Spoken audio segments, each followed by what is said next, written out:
बाली जंगल के अंदर छिपा हुआ खजाना इंतजार कर रहा था। कोई उसे ढूंढने की हिम्मत नहीं करता था। यह बहुत खतरनाक था।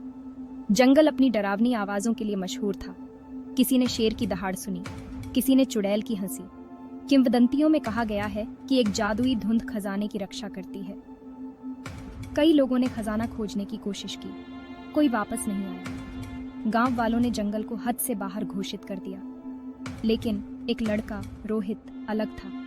वह बहादुर था, वो होशियार था और वह बहुत बहुत मजेदार भी था। उसे एक अच्छा एडवेंचर पसंद था। रोहित कोई साधारण लड़का नहीं था।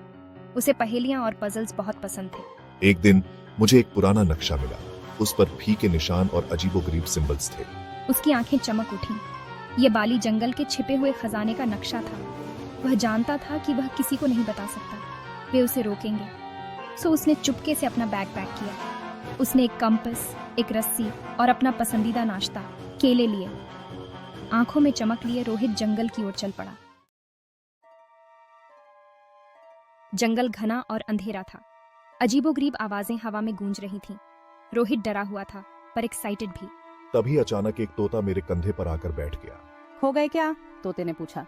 मैं शॉक्ड था। तोता बात कर सकता था। तोते ने अपना परिचय हरी के रूप में दिया। हरी जंगल को अपनी हथेली की तरह जानता था। वह रोहित की मदद करने को तैयार हो गया। जैसे ही वे चले, वे एक क्लमजी भालू भोलू से मिले। भोलू हमेशा भूखा रहता था और हमेशा चीजों से टकराता रहता था। जैसे जैसे वे जंगल में आगे बढ़ते गए, रोहित का पेट भूख से गरजने लगा।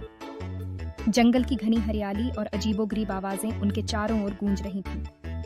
हर कदम के साथ उनकी भूख बढ़ती जा रही थी।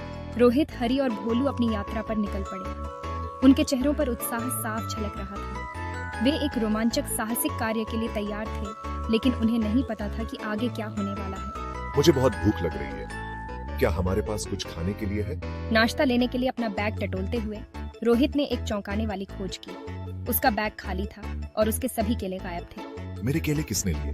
ये कैसे हो सकता है? हरी ने जल्दी से भोलू की ओर इशारा किया, जो रोहित के बैग पर बैठा था। उसके चारों ओर केले के छिलके बिखरे हुए थे और बहुत ही मासूम लग रहा था। भोलू की मासूमियत पर किसी को शक नहीं था, लेकिन सबूत साफ थे। ऐसा लगता है कि भोलू ने अपनी ही छोटी सी केले की दावत कर ली। वह बहुत शरारती है। हालांकि रोहित परेशान था, लेकिन हरी ने उसे उनके बड़े मिशन की याद दिलाई। हम यहाँ सिर्फ केले खाने नहीं आए हैं, हरी ने कहा। हमें खजाना खोजना है। तुम सही कह रहे हो हरी, हमें एक खजाना खोजने है। यह सोचकर रोहित की आंखों में चमक आ गई। केले से ऊर्जावान भोलू ने आगे बढ़कर रास्ते का नेतृत्व किया, नए उत्साह के साथ जंगल से गुजरते हुए। उसकी ऊर्जा ने सभी को प्रेरित किया। वे अब एक नई उम्मीद और जोश के साथ अपने मिशन की ओर बढ़ रहे थे। जंगल के रहस्यों को सुलझाने का समय आ गया था। नक्शे का पीछा करते हुए तीनों एक छिपी हुई गुफा में पहुंचे, जो घने कोहरे में लिपटी हुई थी। हमें खजाना मिल गया।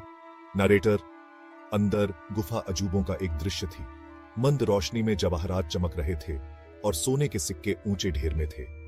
S1, यह रही, मुझे इसकी खुशबू आ रही है। इतनी दौलत को देखकर रोहित दंग रह गया। फिर भी हरी और भोलू के मुस्कुराते हुए चेहरों को देखकर रोहित को अपनी एक साथ की गई यात्रा के वास्तविक मूल्य का एहसास हुआ। S1, मैं अमीर हूं। अब मैं अपनी मर्जी की कोई भी चीज खरीद सकता हूं। खुशी से भरे दिल के साथ रोहित ने अपने गांव के साथ खजाना साझा करने का फैसला किया। यह खजाना केवल सोने और चांदी का नहीं था, बल्कि इसमें बहुत सारी खुशियां और संभावनाएं छिपी थीं। मैं एक स्कूल और एक अस्पताल बनवाऊंगा। यह हमारे गांव के बच्चों को शिक्षा देगा और बीमारों को इलाज मिलेगा। यह खजाना सबकी मदद करेगा। इससे हमारे गांव में खुशहाली आएगी और हम सब मिलकर एक बेहतर भविष्य बना सकेंगे। हरी और भोलू खुशी से झूम उठे, क्योंकि वे जानते थे कि यह खजाना उनके जीवन को बदल देगा।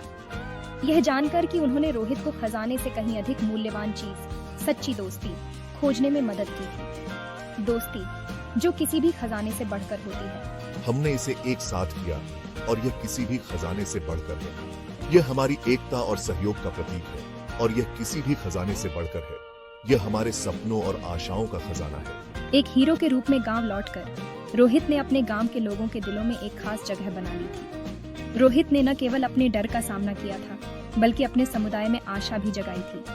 उसने दिखाया कि सच्ची बहादुरी क्या होती है।